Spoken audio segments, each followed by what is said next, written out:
네, 오늘은 예수님의 예언 두 번째 시간입니다. 마태복음 24장 15절에서 31절까지의 말씀입니다. 15절 먼저 읽겠습니다. 그러므로 너희가 선지자 다니엘이 말한 바 멸망에 가증한 것이 거룩한 곳에 선 것을 보거든. 그러니까 예수님께서 다니엘의 말씀을 인용하고 있는데 다니엘서 9장 27절의 말씀입니다. 그가 장차 많은 사람과 더불어 한 이래 동안에 언약을 굳게 맺고 그가 그 일의 절반의 제사와 예물을 금지할 것이며 또 포악하여 가증한 것이 날개를 의지하여 설 것이며 또 이미 정한 종말까지 진노가 황폐하게 하는 자에게 쏟아지리라 하였느니라. 네, 여기서 말하는 그라는 말은 엔타이크라이스트, 적그리스도를 말하는 거죠. 적그리스도가 마지막에 7년 동안 언약을 맺는다 그랬습니다. 7-year peace treaty를 맺는다. 그 적그리스도가 통치할 그 7-year를 first half and second half로 나눌 수 있어요. 그러니까 전 3년 반 그리고 후 3년 반으로 나눠져. 근데 전 3년 반은 상대적으로 좀 덜한 박해고 후 3년 반이 시작되면서 적그리스도가 자기를 신이라 그러고 모든 사람에게 표를 받아라 그리고 모든 사람들에게 자기를 월십하라 라고 할 것이다 라고 하는 것이죠. 네, 그래서 우리가 이제 이것을 알려면은 7년 환란을 알려면은 이제 성경에 나와 있는 그 희년과 7년 그 주기를 알아야지 됩니다. 1917년 영국 수상 벨푸어가 이스라엘의 독립국가를 세워주겠다라고 하는 선언을 했습니다. 이때가 희년이죠. 왜냐하면 1차 대전에 영국이 승리하도록 도와준 유대인들이 있습니다. 그래서 그 유대인들을 위해서 이스라엘의 새로운 나라, 유대인들을 위한 나라를 세워주겠다라고 선언을 했죠. 희년은 원래 땅이 원래 주인에게로 돌아가는 해입니다. 그러니까 그 땅이 원래 가나안 땅이 하나님께서 이스라엘 유대인에게 아브라함에게 그 후손들에게 주신 약속의 땅이기 때문에 그렇습니다. 그리고 1967년 예루살렘, 특별히 말해서 동예루살렘이 회복이 돼서 예루살렘 그 시리가 온전히 이스라엘 영토로 돌아오게 됩니다. 그러니까 이때가 희년이죠. 1967년. 1967년에 제가 태어났습니다. 그리고 2017년 도널드 트럼프, 미국의 대통령 도널드 트럼프가 예루살렘을 나눌 수 없는 영원한 이스라엘의 수도다, undivided eternal capital for Israel 이라고 선언을 했습니다. 그래서 2017년이 희년인 것입니다. 그러니까 희년 다음에 이제 7-year, 77이 49, 그러니까 49년째도 안식년이고 50년도 희년이고 그러니까 그때는 2년을 안식년으로 지내는 거죠. 그래서 이 7-year 이 주기와 마지막 때 성전이 서는 것과 연관이 되어 있습니다. 그러니까 7년 대환란이 시작할 때 그때 성전이 들어선다는 것입니다. 그러니까 지금 2017년이 희년이었으니까 그 다음 7-year가 2018년부터 2024년 그리고 2025년부터 31년 그러니까 2025년에 성전이 있으면 그때가 마지막 7-year 7년이고 2032년에 성전이 세워진다면 그때가 마지막 7-year입니다. 2032년에서 38년이죠. 28이라고 하는 숫자는 wrong, my mistake, sorry.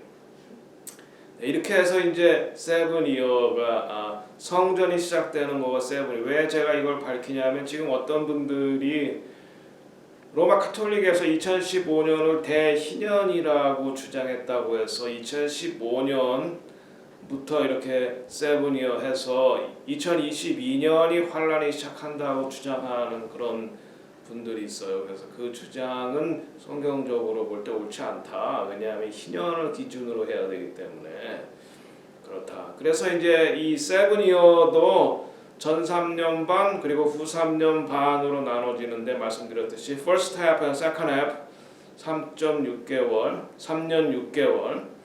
그러니까 전 3년 반은 상대적으로 덜한 박해죠. 그러나 후 3년 반이 시작되면서 적그리스도가 자신을 신이라고 하고 성전에서 자기를 섬기라라고 하고 그리고 이때는 표가 없으면은 물건을 사고 팔지 못하는 그러니까 이때에 많은 남은 그리스도인들과 남은 유대인들이 박해를 받고 순교하는 그런 기간이 될 것이다. 이 후 3년 반이라고 하는 것이죠.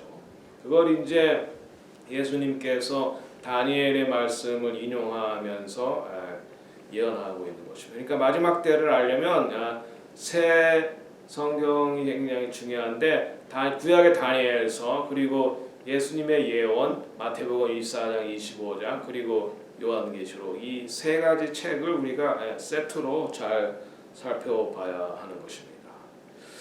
그 다음 16절에 그때 유대에 있는 자들은 산으로 도망할지어다. 네. 유대인들을 위해서 특별히 요르단에 가면 페트라라고 하면 베드로가 페트라죠. 페트라라고 하면 바위산입니다. 바위산. 이 바위로 된 이 좁은 이 동굴 거기 가면 이제 페트라 유적지도 있죠. 여기를 예수님께서 마지막 때에 유대인을 위한 피난처로 삼았다.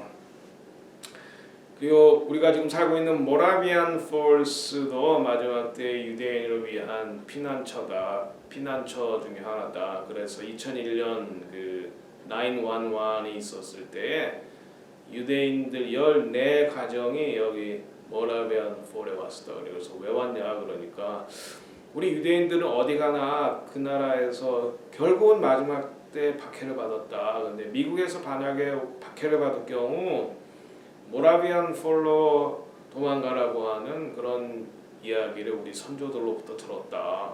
그러니까 이 모라비안들이 미국에 와서 1770년대 이전에 미국에 와서 유대인과 함께 한세 사람 공동체를 이루었던 거를 아마 다 소문을 듣고 이렇게 알고 있었나 봐. 그래서 유대인을 환영하는 그리스도인 남은 그리스도인들이 모라비안 폴에 있으니까 모라비안 폴로 가라라고 하는 그런 얘기를 들었다고 하면서 유대인이 14가정이 2001년도 911 쌍둥이 빌딩이 폭파됐을 때 유대인의 박해가 시작된 줄 알고 모라비안 폴로 온 적이 있다.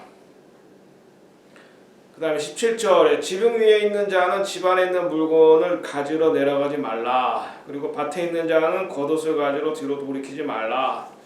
이 말씀들은 이 박해가 굉장히 실제적이다. 그리고 아주 긴박하다. 그리고 굉장히 시리어스하다. 엄위하다.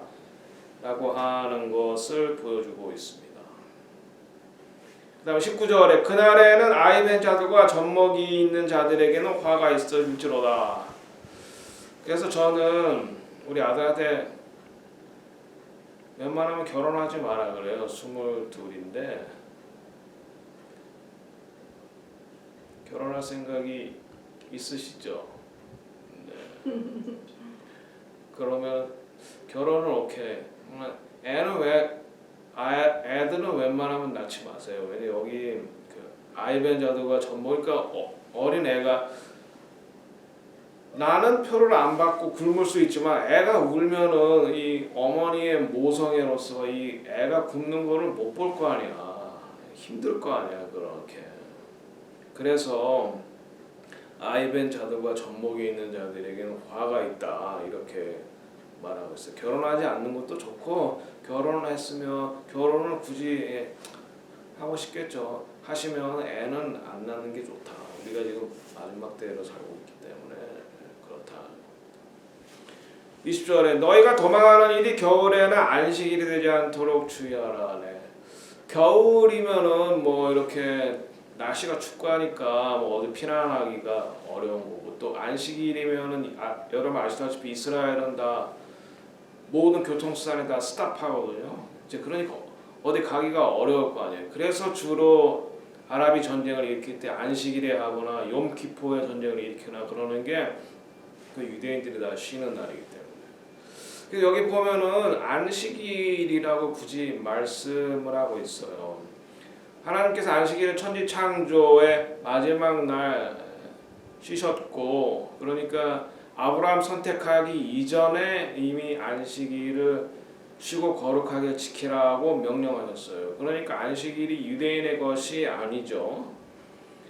안식일이 예수님의 부활로 주일로 바뀌었다라고 하는 건 예수님의 부활은 초실절을 이룬 것이기 때문에 first fruit. 안식 후 첫날은 토요일 해가 지면서 안식 후 첫날이에요. 성경적으로 말하면. 그래서 예수님은 토요일 저녁 해가 진 후에 부활하신 거예요. 그러니까 주일이 안식일로 바뀌었다는 성경적 근거는 사실상 없어요. 4세기에 교회가 유대인이 안식일을 지키니까 주일날로 예배를 바꾼 것이지 교회의 결정입니다. 그래서 저는 안식일을 지금도 지켜야 된다고 봐요. 사밧을 지켜야 돼. 그래서 우리가 계속 사밧에 예배를 드리는 것입니다. 성경의 이사야서 56장에 보면 안식일을 지키는 이방인은 나의 성산으로 인도하겠다 이렇게 말씀하고 있어요. 이사야 56장 6절에 7절 또 여호와 연합하여 그를 섬기며 여호와 이름을 사랑하며 그의 종이 되며 안식일을 지켜 더럽히지 아니하면 나의 언약을 굳게 지키는 이방인마다 유대인뿐만 아니라 이방인마다 내가 곧 그들을 나의 성산으로 인도하며 기도하는 내 집에서 그들을 기쁘게 할 것이며 그들은 번제와 희생을 나의 제단에서 기꺼이 받게 되리니 이는 내 집은 만민이 기도하는 집이라 일컬음이 될 것이니라. 그러니까 안식일 사밧은 유대인뿐만 아니라 이방인에게도 그리고 만민이 기도하는 집 그것이 바로 이제 하나님께서 저희들에게 주신 이 말씀이에요. 우리가 만민의 기도하는 집. 그러니까 House of Prayer for all nation. 21절에 보면 이는 그때에 큰 환란이 있겠습니다. 그러니까 마지막 세븐이어 7년 대환란은 굉장히 큰 환란이다. 창세로부터 지금까지 이런 환란이 없었고 후에도 없으리라. 그러니까 지금까지 겪었던 어떠한 전쟁이나 고난보다 더 심한 전쟁과 고난이 닥칠 것이다. 마지막 때 전쟁은 아시다시피 핵전쟁이 되겠죠. 준비하지 않으면 배교할 가능성이 높다. 그래서 우리가 마지막 때 환란을 준비하지 않으면 대부분이 배교할 가능성이 높다. 배교와 순교가 나타날 것이다. 여러분 한국의 우리 일제 시대에 일본의 왕을 신으로 섬기게 했죠. 그때 한국의 대부분의 그리스도인들은 그냥 그것을 국민 의례다라고 하는 명목으로 지도자들도 따랐고 교회 지도자들이 결의해서 일왕 숭배가 종교적인 행위가 아니다라고 규정하고 다 가서 이제 숭배를 했어요. 1% 이내의 사람들만 저항을 했던 것을 우리가 알 수 있습니다. 그러니까 이게 전 세계적인 one world government가 생기고 one world religion이 생기고 one world currency. 그러니까 세계 단일 정부, 세계 단일 종교, 단일 화폐가 이루어져서 물건을 사고 팔 수가 없는데 그렇게 되면은 배교하는 사람들이 굉장히 많이 나타날 것이고 또 순교하는 사람도 있을 거다라고 하는 것입니다. 22절 그 날들을 감하지 아니하면 모든 육체가 구원을 얻지 못할 것이나 그러나 택한 자들을 위하여 그 날을 감하시리라. 그러니까 날들을 줄이신다는 건데 그게 이제 환란의 날을 줄이는 것이 아니라 그 사람의 개인적인 생명을 줄인다는 거예요. 환란을 줄이는 것이. 세븐이어가 줄어든다는 게 아니라 그리고 후 3년 반이 줄어든다는 게 아니라 그 사람의 개인적인 생명을 줄이신다. 그러니까 빨리 데려가신다. 혹시 이 사람이 구원받지 못할까 봐. 혹시 그래도 구원이라도 줘야지 되니까 이 환난을 감당할 수 없는 사람들은 하나님께서 빨리 데려가신다. 그런 말씀입니다. 23절 그때 사람들이 너에게 말하되 보라 그리스도가 여기 있다 혹은 저기 있다 해도 믿지 말라. 왜냐하면 적그리스도가 많이 나타나서 사람들을 미혹하기 때문에 특별히 마지막 때에는 그리스도의 이름으로 기적도 많이 행할 것입니다. 그래서 우리가 그 사람이 그리스도 이름으로 뭘 한다 그래도 그 사람이 우리가 믿는 그 메시아 야수아가 맞나? 사실상 지저스라는 이름도 헬라어에서 나온 이에수스 헬라의 신의 이름에서 온 거기 때문에 지저스의 이름으로 무엇을 해도 그게 우리가 믿는 야수아 하나님의 아들 야훼의 아들 야수아 하마시아 벤 다빗 예수 메시아 하나님의 다윗의 아들로 오신 그 우리가 믿는 메시아가 맞나 우리가 잘 확인해 봐야 됩니다. 미혹이 있다. 24절 거짓 그리스도와 거짓 선지자들이 일어나 큰 표적과 기사를 보여 할 수만 있으면 택하신 자들도 미혹하리라. 네. 그러니까 택한 자들 1차적으로는 유대인들이죠. 네, 그리고 우리 예수님을 야수아를 메시아로 믿는 메시아닉 주나 우리 그리스도인들을 말하죠. 거짓 그리스도, 안티크라이스트와 거짓 선지자.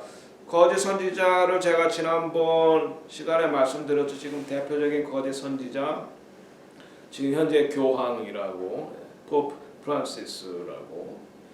그들이 이적과 기사, 그러니까 능력을 행한다는 말입니다. 그러니까 마지막 때 적그리스도는 굉장히 잘생기고 그리고 이적과 기사를 행하고 또 지저스 크라이스트 이런 이름을 사용할 거예요. 그러나 그가 믿는 지저스 크라이스트는 우리가 믿는 야수 하마시아 벤 다빗 다윗의 아들로 오신 하나님의 아들 예수 그리스도가 아닐 수 있다는 거예요. 그러니까 그가 말하는 지저스가 우리가 믿는 야수아 마시아 벤 다빗인가 혹은 그 영이 올바른 영인가 우리가 그 영들을 시험을 해야 된다.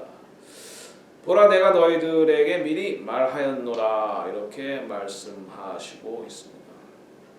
이미 적그리스도의 영은 이미 나와 있는 거고 아마 지금 적그리스도도 아마 있을 겁니다. 지금 false prophet이 있으니까 거짓 선지자가 있으니까 적그리스도도 분명 지금 세상에 있을 것이다. 26절 그러면 사람들이 너에게 말하되 보라 그리스도가 광야에 있다 하여도 나가지 말고 보라 골방에 있다 하여도 믿지 말라. 27절 번개가 동편에서 나서 서편까지 번쩍임 같이 인자 임함도 그러한다. 나팔절에 저는 예수님께서 오신다라고 믿습니다. 그래서 우리가 하나님의 절기를 지켜야 된다. 하나님께서 절기를 통해서 그 하나님의 시간표를 우리에게 보여주셨기 때문이다. 28절 죽음이 있는 곳에는 독수리들이 모일 것이다. 독수리는 우리가 미국의 상징이기는 하지만 부정한 짐승이죠. 사람의 시체를 먹는 그런 짐승이기 때문에 자 그래서 이제 예수님이 오는 그 때를 말해주고 있습니다. 그날 환난 후에 그러니까 환난 후에 예수님이 이 땅에 오시는 거예요. 그러니까 우리가 환난을 통과해야 된다는 것이 맞다고 저는 봅니다. 그날 환난 후에 즉시 해가 어두워지며 달이 빛을 내지 아니하며 별들이 하늘에서 떨어지며 하늘의 권능들이 흔들리리라. 그러니까 해와 달과 별들은 하나님의 하나님의 시간표, 사인, 징조를 나타내는 도구들이다. 빌보드 차트가 그러니까 하늘의 별들. 예수님이 이 땅에 처음 오시기 전에도 하늘에 빛난 별이 있었고 창세기 1장 14절에 하나님께서 이르시되 하늘의 궁창에 광명체들이 있어 낮과 밤을 나누게 하고 그것들로 징조와 계절과 날과 해를 이루게 하라. 그러니까 하나님께서 시간을 창조하신 게 네 번째 날이죠. 낮과 밤으로 나누고 하늘의 궁창과 광명체. 네. 그래서 하나님께서 그것들로 징조와 계절과 날과 해를 이루게 하라 이렇게 말씀하셨습니다. 그래서 예수님께서 돌아가실 때 When Jesus died 2000 years ago, the sun lost its light from noon to 3 p.m. 그러니까 3시간 동안 해가 비치지 않은 거예요.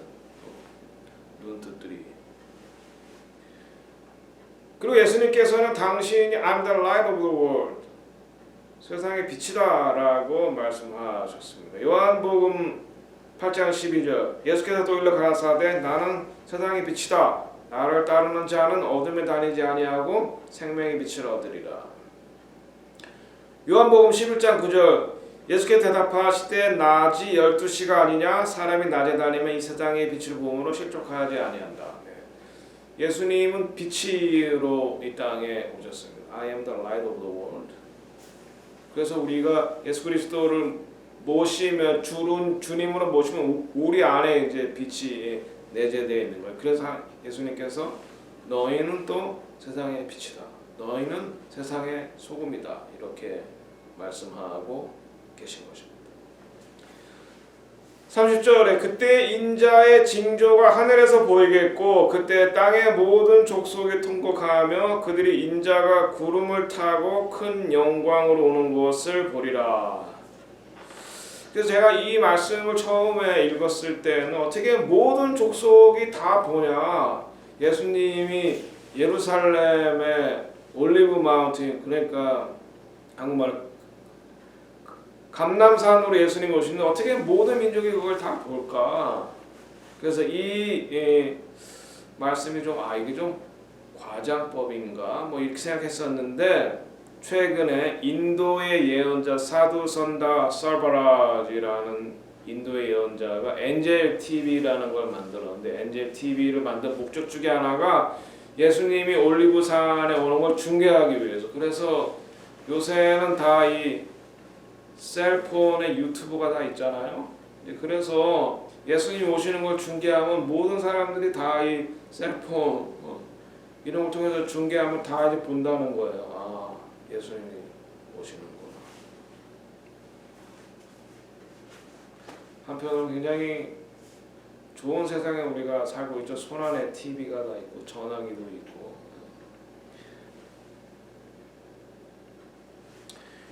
예수님은 감람산에서 승천하셨고 감람산으로 다시 오십니다. Jesus went to heaven, Yeshua went to heaven on the Mount of Olives and will come again at Mount of Olives. 스가랴 14장 4절에 보면은 그날에 그의 발이 예루살렘 앞 곧 동쪽 감람산에 서실 것이요 감람산은 그 한가운데가 동서로 갈라져 매우 큰 골짜기가 되어 산 절반은 북으로 절반은 남으로 옮기고 그날에 그의 발이 예수님의 발을 말하는 것입니다. 예루살렘 앞 곧 동쪽 감람산에 서실 것이요. 그래서 이 동예루살렘을 팔레스타인들이 자기들의 수도로 만들려고 그러는 거예요. 왜냐하면 동예루살렘은 바로 이 올리브 마운틴 감람산이 속해 있는 곳이기 때문에 예수님께서 다시 오시는 거 어떻게 해서든지 방해하려고 하는 그런 움직임입니다. 미국이 만약에 이 예루살렘을 나누는 일에 가담한다. 우리가 그러지 않기 위해서 기도해야 되는데 그러면은 미국도 심판받아서 둘로 나뉘어질 것입니다. 31절 그가 큰 나팔 소리와 함께 천사들을 보내리니 그들이 그의 택한 자들을 하늘 이 끝에서 저 끝 사방까지 모으리라. 여기서 말하는 택한 자들이라는 말은 유대 이스라엘을 말하는 겁니다. 이스라엘 12지파.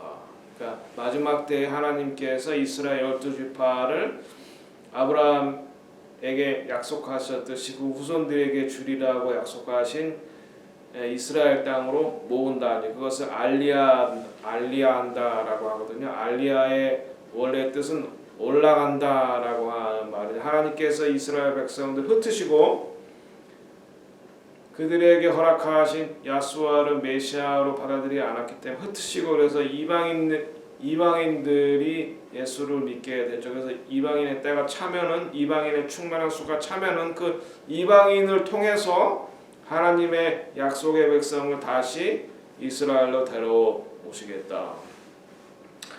성경에는, 그러니까 구약 성경에는 하나님께서 이스라엘 백성을 다시 고향으로, 고토로 데려오겠다는 구절이 700개가 넘습니다. 그리고 1880년대부터, 그러니까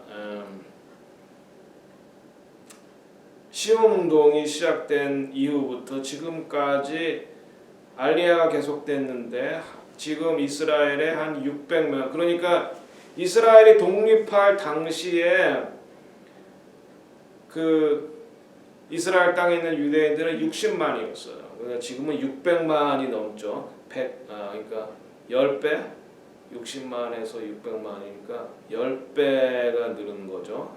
세계 전체로 보면 한 1,400만 정도 유대인이 있고, 지금 이스라엘에 600에서 700만 정도의 유대인이 있으니까 아직도 돌아올 유대인들이 훨씬 더 많은 거죠. 알리아에 대한 대표적인 예언, 이사야서 43장 5절에서 6절을 보겠습니다. 두려워하지 말라. 내가 너와 함께하여 내 자손을 동쪽에서부터 오게 하며 서쪽에서부터 너를 모을 것이며, 내가 북쪽에게 이르기를 내놓으라. 남쪽에게 이르기를 가두어두지 말라. 내 아들들을 먼 곳에서 이끌며 내 딸들을 땅 끝에서부터 오게 하며. 그러니까 이스라엘로 치면은 서쪽이 어디예요? 아시아죠. 아시아 쪽에서도 지금 알리아를 하고 있고, 동쪽이 어디예요? 동쪽은 미국이죠. 미국이나 캐나다를 말하죠. 북쪽은 어디예요? 북쪽은 러시아죠. 러시아에서 많이 알리아했죠. 남쪽은 어디예요? 이디오피아, 아프리카를 말하는 거죠. 그러니까 동서남북 사방에서. 그러니까 이 구절은 출애굽을 말하는 것도 아니고 바벨론 포로로 갔다가 돌아가는 것도 말하는 것도 아니에요. 바벨론 포로로 갔다가 오는 것은 그러니까 서쪽에서 돌아오니까 서쪽만 얘기해야 되니까 동서남북 사방을 말하는 거니까 사방에 그치었다가 하나님께서 데리고 오시겠다라고 하는 그런 말씀이라고 볼 수 있습니다. 그러니까 이것은 출애굽보다 더한 역사요. 또 바벨론의 포로에서 돌아온 것보다도 더 위대한 역사다. 그러면 이 미국과 이 유대인의 알리아가 어떤 역사가 있는가? 드미트리 두드만이라는 사람이, 이 사람이 루마니아의 목사님인데 예수를 믿는 이유로 박해해서 순교로 당할 뻔해서 미국에 왔는데 1984년에 한 예언이 있는데, 하나님께서 이분을 미국으로 보내면서 내가 이 미국을 축복한 게 유대인들 때문이다. 이 미국에는 700만 명의 유대인이 있는데 그들이 하나님을 알지 못한다. 내가 미국을 축복한 것은 유대인들이 이 미국 땅에 있었기 때문이다. 그리고 그들이 유대인들을 받아들였기 때문이다라고 하는 거예요. 그러나 이 미국에 있는 유대인들이 자기들의 부와 권력에 취해서 하나님을 알지 못한다라고 하는 거죠. 그래서 마지막 때에 이들이 알리아 하려면은 이 미국을 이제 흔들어야 되는데, 또한 미국이 죄 때문에 미국의 조상들이 하나님과 맺은 언약을 버리고 십계명을 멀리하고, 그리고 또 동성애를 합법화하고, 나중에 보시겠지만은 또 낙태를 합법화한 이 죄악 때문에 또 하나님께서 미국을 흔드는데, 그것이 또한 유대인들의 고향 땅으로 돌아가는 것과 관련이 돼 있다는 것을 우리가 알 수가 있습니다. 그 다음에 이제 이 하벤저, 그러니까 미국의 미래와 유대인에 관련돼서 이 하벤저라는 책을 쓴 요나단 칸이라는 메시아닉 레바이가 있어요. 이게 2015년에 나왔는데, 미국에 대한 9가지 전조, 하나님께서 미국에 보내주신 9가지 그러니까 경고라고 말씀드릴 수 있죠. 그러니까 이스라엘이 멸망할 때와 똑같은 패턴이 이 미국에 나타난다는 겁니다. 이 9가지 징조가 이스라엘이 망할 때도 이 9가지 징조가 있었는데 미국에게도 2001년 그러니까 9/11 테러 사건이 하나님께서 미국에게 주신 위험에 대한 경고였는데 그것이 9가지로 나타났는데 이스라엘이 망할 때도 나타났고 이 미국에도 지금 나타났다. 첫 번째는 위반 브리치. 미국의 건국 토대인 하나님과 맺은 언약을 위반했다. 후세대들이. 네, 그 결과로 하나님의 보호 울타리가 해제되어서 9/11 같은 사건이 일어났다. 그 다음에 두 번째 테러리스트 그러니까 북이스라엘이 아수르에 의해서 망했는데 이 알카에다 이 사람들은 바로 이 이스라엘을 망가뜨렸던 아수르인들의 후예다. 그 다음에 세 번째 무너진 벽돌. 그 다음에 네 번째 타워. 이 세계 무역센터가 공격받은 거. 아시리아 공격으로 고대 이스라엘은 그들의 죄를 회개하지 않고 대신 자신들의 힘으로 다시 건물을 세울 것이라고 맹세했습니다. 미국 역시 죄를 회개하는 대신에 그들의 힘으로 그라운드 지로에 다시 건물을 재건할 것이라고 말을 했습니다. 오바마가 프리덤 타워 꼭대기에 현재 시대로 더 강해져서 재건한다고 서명을 했습니다. We remember, we rebuild, we come back stronger. 우리가 더 강해진다. 우리 힘으로. 이렇게 회개하고 하나님께로 돌이키라고 주신 메시지인데 회개하지 않았다는 겁니다. 미국에. 그 다음에 다섯 번째가 가짓 스톤. 이스라엘은 산에서 원석을 채석하여 공격받았던 벽돌이 있는 자리에 세웠는데 미국도 9/11 사건이 일어난 3년 후에 이 새 건물의 초석을 사용하기 위해서 20톤의 원석을 그라운드 지로로 가져왔다. 그러니까 회개하는 대신에 우리가 더 우리 힘으로 더 센 나라를 세우겠다. 이제 이렇게 선포를 했다는 겁니다. 그다음에 여섯 번째 시커머 트리, 플라타너스 트리. 이사야 9장 10절에 이스라엘이 아스르로부터 공격당하는 동안 플라타너스 나무, 시커머 트리. 성경에는 뽕나무로 번역된 이 나무가 파괴되었다 그래요. 9/11 테러 때. 네, 그랬을 때 이 시커머 트리가 파괴되었냐? 우리는 그러면 이 나무를 백향목으로 대신하겠다. 시더 트리로 대신하겠다. 이렇게 선포를 했다고 하는 겁니다. 그런데 나중에 백향목이 또 다 말라버렸다. 일곱 번째 에스라 트리, 백향목. 이사야 9장 10절에서 이스라엘은 파괴된 플라타너스 나무로 대신하여 더 강한 품종인 백향목을 심었어요. 그 시커머 트리가 쓰러진 자리에 9/11 사건 이후에. 그러나 이